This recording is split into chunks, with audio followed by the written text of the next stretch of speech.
And yet we can know through the Christ within us that we are not powerless in the face of this unprecedented experience.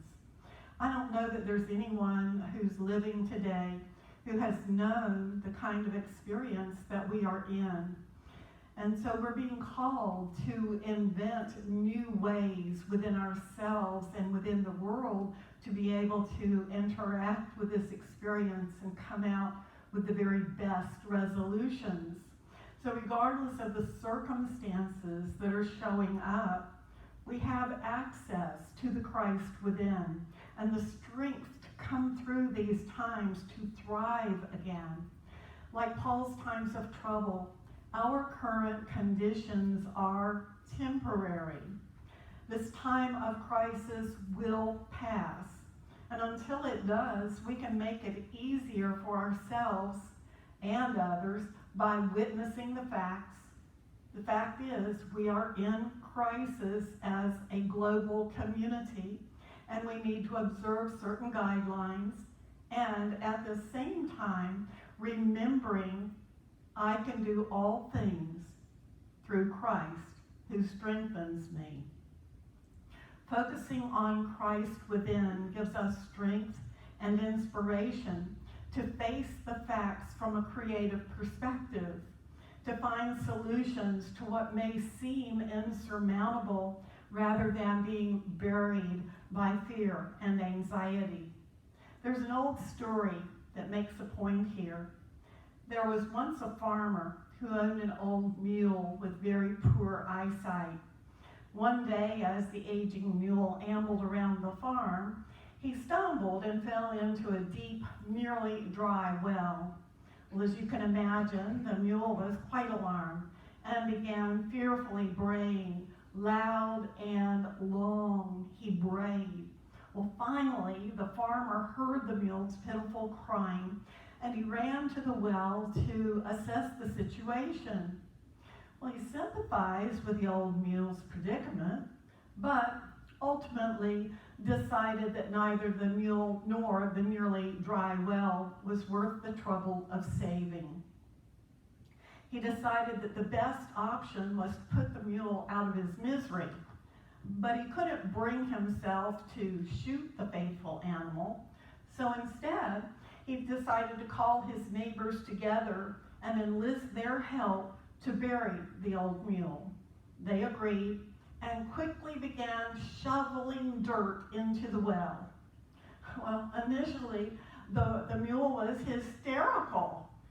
He brayed louder than ever, and he was wildly struggling and thrashing about, trying to get away from the menacing dirt that was falling on his back, shovelful by shovelful. Then, in a flash of understanding, the mule got it. Every time a shovel load of dirt hit his back, he could shake it off and step up. And this he did, blow after blow. His mantra became, shake it off and step up. Shake it off and step up. Shake it off and step up. No matter how painful the blows or how distressing the situation seemed, the mule didn't panic anymore. He just kept right on, shaking it off and stepping up. And before long, battered and exhausted, the determined old mule triumphantly stepped right over the wall of the well. So what had once threatened to bury him had been overcome because the mule took advantage of understanding how to best use his adversity for overcoming the problem. He had one intention: shake it off and step up. Well, I'm thinking he must have been a unity mule because he didn't let the appearances of the situation take him down. Instead, he accessed his inner power, he acted on a divine idea, and he never let the fact of the dirt hitting his back get in his way. He refused to accept that being buried alive was his destiny. He just kept on with his intention to shake it off and step up until he had overcome the problem.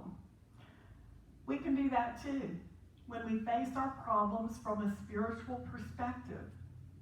From that point of view, we have the advantage of being able to face COVID-19 and any other problems that show up positively, refusing to give in to fear, panic, bitterness, blame, or self-pity.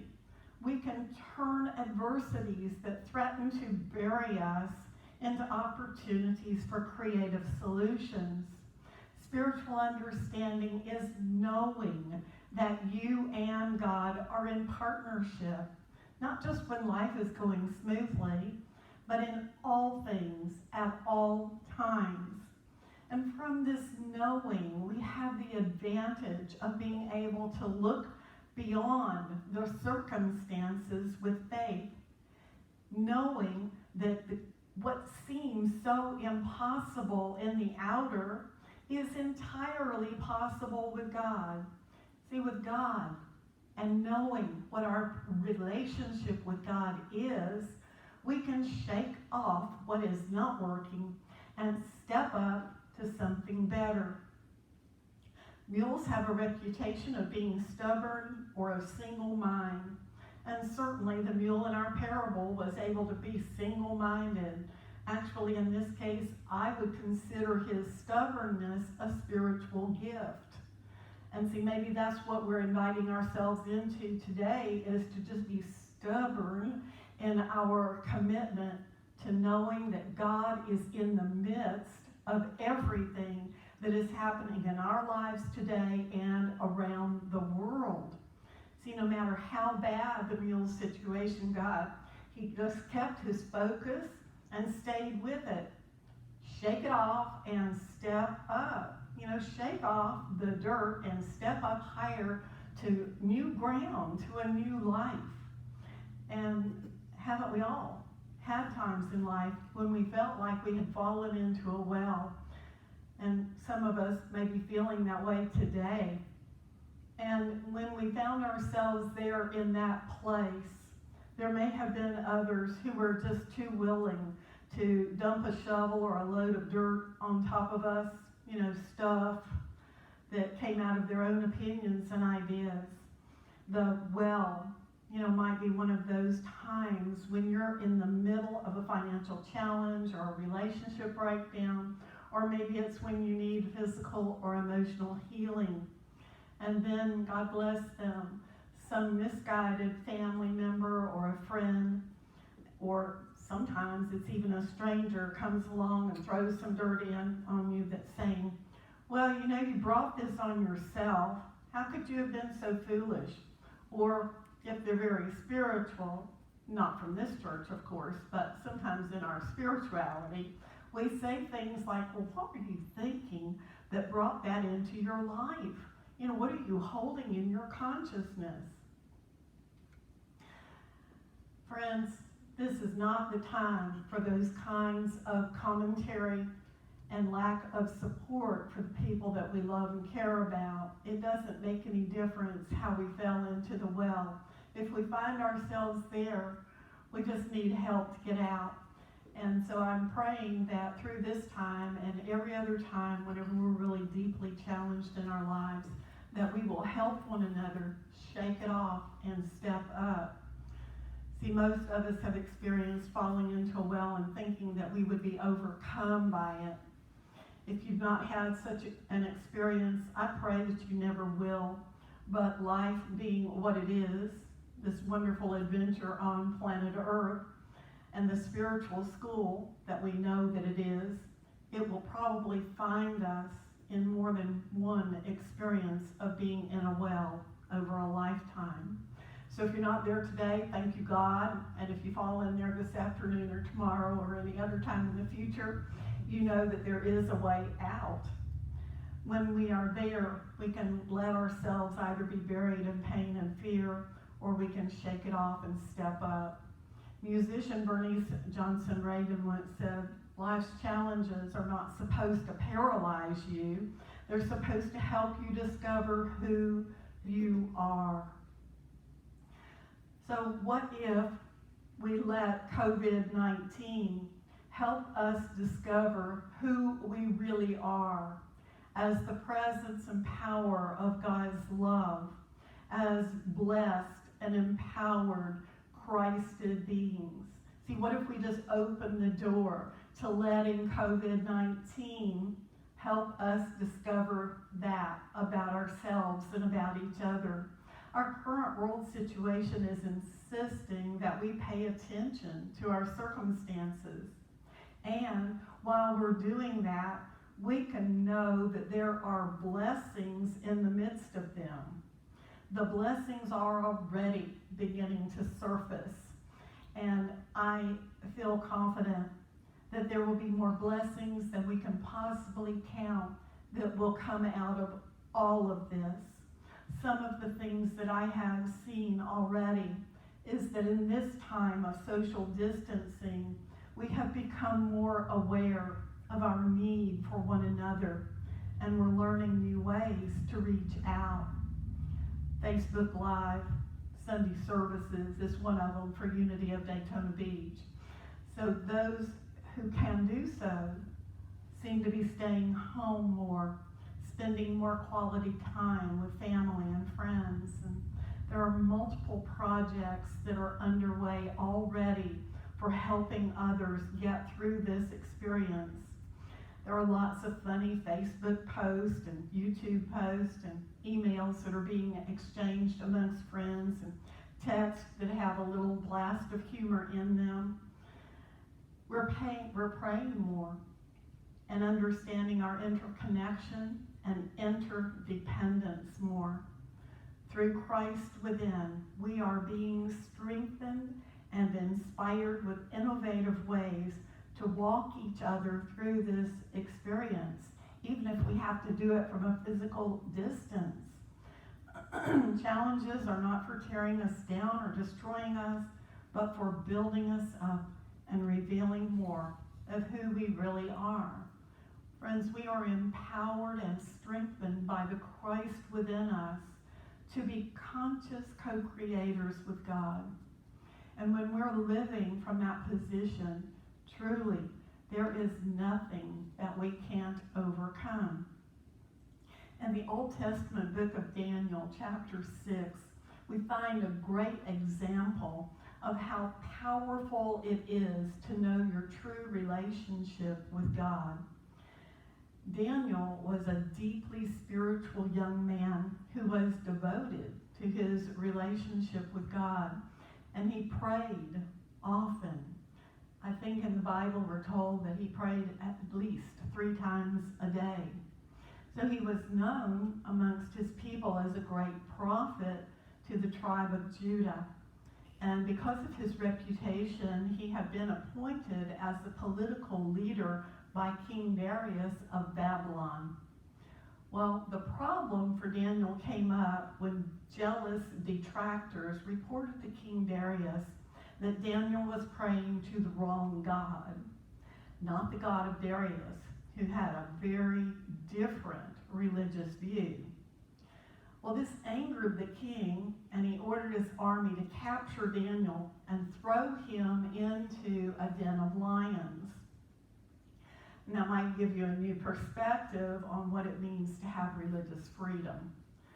So, can you imagine what it must have been like to be caged in with ferocious lions roaring and perhaps advancing on him? You know, I believe it was very likely that for at least a fleeting moment, Daniel felt overwhelmed by the challenge in front of him. He might have been shaking, but not necessarily instantly. And certainly, I think he wasn't shaking it off and stepping up to higher ground, probably in those early moments. At first, he must have been thinking something like, I'm in a really awful predicament.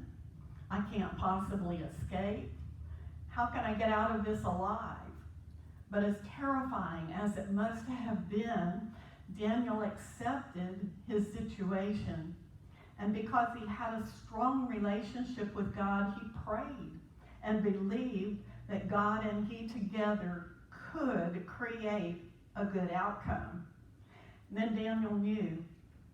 He knew once he had established that deep connection with God again, he knew that he could shake off the fear and step up to higher ground, a higher perspective. He looked beyond what would seem to be certain death. He didn't deny his circumstances. He didn't desperately struggle to get out. Had he done so, the lions probably would have torn him to shreds in short order. Daniel didn't try to defend himself against the authorities or the lions. He simply acknowledged the facts of where he was and prayed. He shook off the fear and he stepped up in faith, believing that the power of God working through his circumstances was greater than the lion's ability to eat him. So the scripture goes on to tell us that the next morning, King Darius went to the lion's den and mockingly called out to Daniel, "Daniel, servant of the living God, has your God, whom you serve continually, been able to deliver you from the lions?" Daniel responded, "Well, as a matter of fact, yes, he did. My God sent an angel that shut the mouths of the lions. And would you believe it? Those big cats slept like kittens all night and have not hurt me one bit."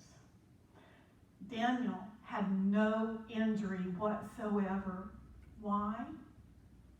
Because he knew he had the advantage of God as his partner, even in a time of daunting trouble. Well, King Darius was humbled and established that Daniel was innocent.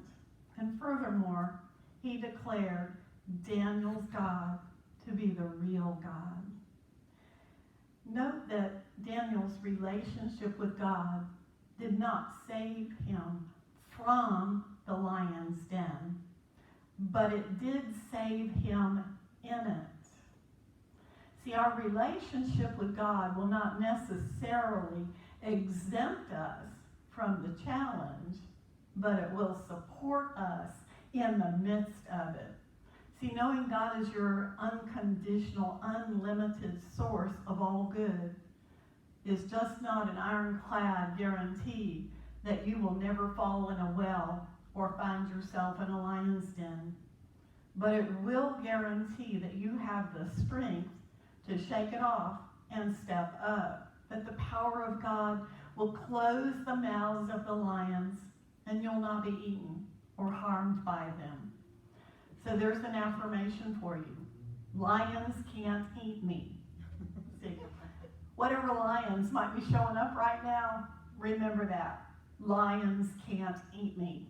See, because you are aligned with God.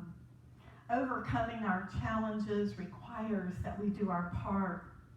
I heard on a TV sitcom once, when you're on the Titanic, it's time to lower the lifeboats and stop yelling at the iceberg.